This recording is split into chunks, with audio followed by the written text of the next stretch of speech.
ከዚህ በኋላ ምረት የለሽም ጆን ታያዋል።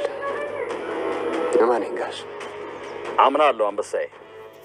ሂድ በቃ እነዛን የውሻ ልጆች አንድ ባንድ አንድዳቸው። እሺ ጋሽ ደህና። አንተ ሾካካ የሆነ ነገር እንዳልካት እርግጠኛ ነኝ። አትለኝም።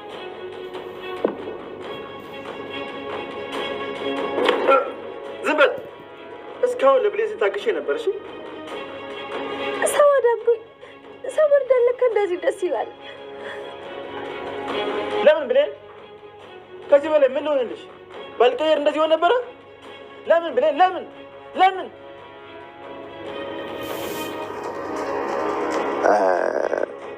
ጋሼ ግን እርግጠኛ ነህ ሰላም ነች ቤተሰቤን ያስገደለች? ብሌን እንደዚህ የሚደረግበት ሰው አይደለሁም። እሺ በጣም ነው ያዘንኩብሽ።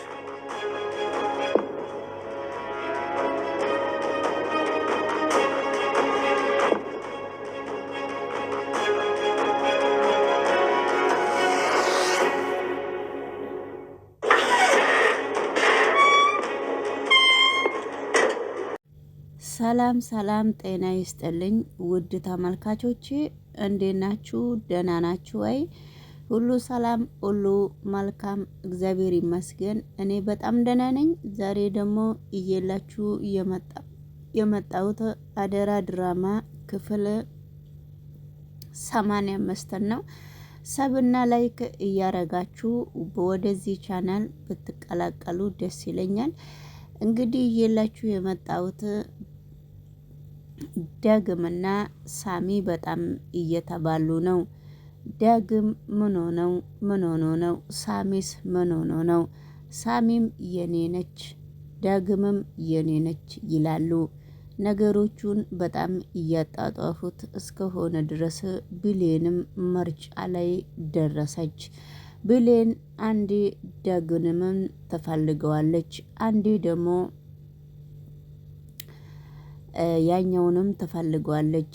እንግዲህ ሳሚም በጣም ዳግም ላይ አይኑን ጥሏል፣ ዳግምም ሳሚ ላይ አይኑን ጥሏል። በነገራችን ላይ በመካከሉ ልክ እንደ በግ ነጋዴ አረጉት ማለት ነው። ነገሮቹ ሁሉ ለበጎ ነው ተብሎ እያየን ስለሆነ ሁሉም ነገር የከፋ የሆነ ነው። እንግዲህ የአቶ እስከንደር ልጅ እየተባለውም እንግዲህ መጥቶ ከሰላሚና ጋራ የተዋወቀው እሱም በጣም ጠጋ እያለ ነው። እሱም እንግዲህ ብሌንን ይፈልጋታል። ብሌንን ግን በክፉ አይኗ እያያት ነው። በክፉ አይኑ ብሌንን እያያት ነበረ። ባለፈው ቪዲዮ ላይ ትንሽ ቀንጠብ ተደርጎ ነበረ። ነገር ግን ዛሬ ለምንድነው እንደዚህ የከፋውት? ለምንድነው የውነቴ ጋሼን አምኜ ሁሉንም ነገር በጣም ድብልቅልቁ እየወጣ ነው? ለምንድነው ሳሚንስ የጠመርኩት? ሳሚ ጋሼ እነኚህ ሰዎች ናቸው ቤተሰቦችህን እናትና አባትህን እየገደለው ብሎ ጋሼ ነግሮኝ እኔ እየከፋኝ ነው የመጣሁት። ባለፈው እንግዲህ እገላቸዋለሁ ብዬ ሲሄድ ለትንሽ ጊዜ ነው ያመለጡኝ። ነገር ግን ጋሼን በጣም አምኜ በአሁኑ ሰዓት ገደል ውስጥ እየገባው ነው ብዬ ነው የማስበው። ጋሼ ግን እውነታቸውን ለኔ ይነግሩ ይሆን? ስለዚህ ለምንድነው እንደዚህ ያረኩት ብዬ ራሴን እየጠየቅኩ ነው ብሎ ጆን ራሱን እየጠየቀ ነው። ጆን ደግሞ ከብሌንና ከሰላሚና ጋራ ንክኪ ይፈልጋል። እነሱ ግን ሰላሚና አሁንም በንጹህ ልቧ ጆንን የወንድሜ ልጅ እንደሆንክ እኔ በጣም ተረድቼ ካለው ነገሮቹን ግን አንዳንድ ነገሮች በጣም እየጠረጠርኩ ነው። ስለዚህ እንግዲህ አባትህ ደግሞ ከኔ ጋራ አይግባባም። አመሉ በጣም ከባድና በጣም ከአቅሙ በላይ የሆነ ሰው እስከሆነ ድረስ ነገር ግን ወንድሜ እስከሆነ ድረስ ልረዳው ለተወሰነ ጊዜ ልረዳው እችላለሁ። ግን ረዥም ጉዞ እኔና ወንድሜ አብረን ተጉዘናል። በመጀመሪያ ደረጃ አሁን በስተ መጨረሻ ላይም አልተስማማንም ብላ ለጆን ስትነግር ነበረ ሰላም። በእኔ ሰበብ ያላረገኝ ነገር የለም። በእኔ ንብረት በጣም ብዙ ነገር አድርጎኛል። ከነገ ዛሬ ይሻሻላል ብዬ ነበረ ዝም ያልኩት እንጂ ሌላ ነገር ምንም ነገር ዝም ያልኩት ነገር የለም ብላ ስትናገር ነበረ። እንግዲህ ጆን ደግሞ ወደ ኋላ ሳስበው ነገሮቹን አውርዶ ፈቶ ሰቅሎ ሁሉንም ነገር ሲያመዛዝን እኔ ጋሼ ይወሻኛል ብዬ አላመንኩንም ነበረ። ጋሼ በጣም እየዋሸኝ ነው። ስለዚህ ጋሼ ግን እንደዚህ በማረጉ በጣም ነው ማዝነው። ከእንግዲህ በኋላ ማንንም ሰው አላምንም። ሰውም እንዲልከኝ ለሰውም ተላላኪ ሰውም እንዲያዘኝ አልፈልግም። የራሴ እቅድ አለኝ። የራሴ አላማ እስካለኝ ድረስ በራሴ አላማ ነው የምንቀሳቀሰው ብሎ ጆን ተረጋጋ። ነገር ግን በስተመጨረሻ ላይም እንዲህ ብሎ ራሱን ጠየቀ ጆን። እኔ ግን ያኔ በእርሜ እኔና ሳሚ በእድሜያችን አንድ ነው። ዓመተ ምሕረቱን ሳይ ሳሚ በዛን ጊዜ እንዴት ቤተሰቦችን እናትና አባቴን ሊገላቸው ይችላል? እኔ አሁን በዛ እድሜ ምንም ነገር የማስታውሰውና ምንም ነገር የማቀው ነገር እስከሌለ ድረስ አሁን ነው በፎቶና በጋሼ እያመንኩት እንጂ ማንም ሰው የሆነ ነገር ቢያደርግ በእድሜም ትንሽዬ ነኝና ብዙም የማቀው ነገር የለም። እንዴት እንደዚህ ይሆናል በሚባል ሁኔታ ራሱን እየጠየቀ ነው። ከእንግዲህ በኋላ እኔም ነቅቻለሁ። ነገሩ ግን ለነገሩ ለማንም ሰው እኔ አልመራም። ለማንም ሰው አለምንም ማንንም ሰው አላምንም። ከእንግዲህ በኋላ በራሴ እርምጃ ነው መረማመድ የምፈልገው በሚል ሁኔታ ራሱን አሳምኗል ማለት ነው ጆን።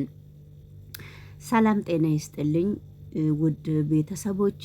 እንግዲህ ይሄንን ቪዲዮ ላይክ እያደረጋችሁ ዩቱብም ሼር እንዲያደርግ ግዴታ ላይክ ስለሚያስፈልግ ውድ ተመልካቾቼ ወደዚህ ቤት የደውሏ ምልክት እያጠቆራችሁ ወደዚህ ቤት እንድትገቡ ጋብዛችኋለሁ ማለት ነው። ወደ ሌሎቹ ቪዲዮ አብረን ስንሄድ ደግሞ ቃልዬም አሁንም እየተርማጣማጣች ነው። ቃልዬ እንግዲህ አለም ፀሐይ የምትባል ወይዘሮ አለም ፀሐይ የወይዘሮ ገነት ጓደኛ ታስራ እስር ቤት ውስጥ ሳይሆን መኖሪያ ቤቷ ውስጥ ታስራ መኖሪያ ቤቷ ውስጥ እየተንደፋደፈች ነው።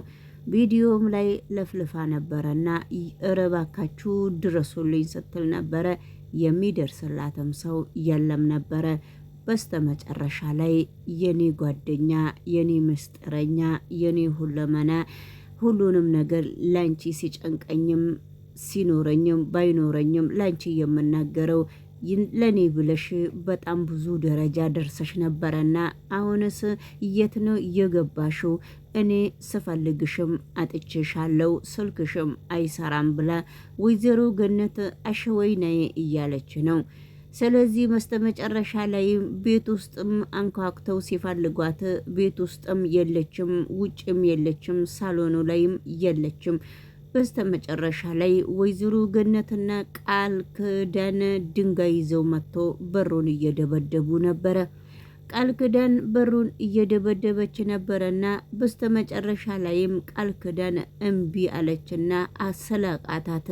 ወይዘሮ ገነት ተቀብላት እቤቱን ገንጥለው ነው የገቡት።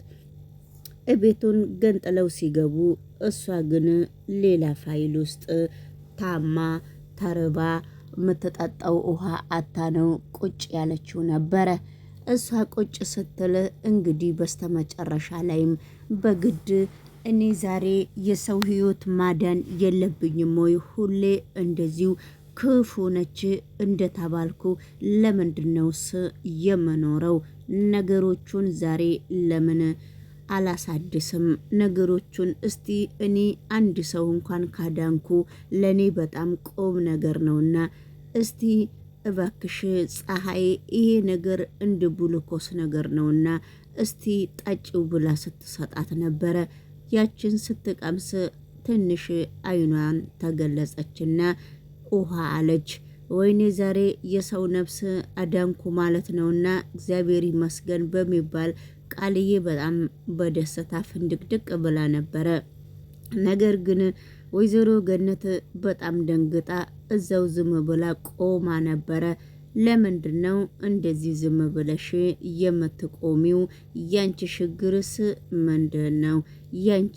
አንቺ ምን እያሰብሽ ነበረ?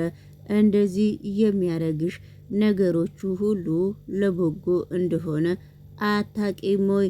ስለዚህ ያንቺ ችግር ምንድነው ብላ ስትጠይቃት ተመስገን ብለሽ ውሃ ለምንድነው የማታመጪላት? በጣም እኮ አይኗን ገልጻለች አልሞተችምና በህይወት እስካለች ድረስ ለምንድነው እንደዚህ የምትሆኚው? ያንቺ ችግርስ ምንድነው? ምንስ ፈልገሽ ነው ብላ ነበረ እየነገረቻት ያለችው። እንግዲህ ወይዘሮ ፀሐይም ተሽላት ከእስር ቤቷ ከታሰረችበት ቦታ ወጥታ እነሱም ተቀብሏት እልል ብላ ነው የወጣችው። ነገሮቹ ሁሉ ለበጎ ብቻ ሳይሆኑ ነገሮቹም አንዳንድ ነገሮች ችግርም ሲኖሩ አብረው እየተጋፈጡና አብረው ወደ ሚዲያ እየወጡ ነው።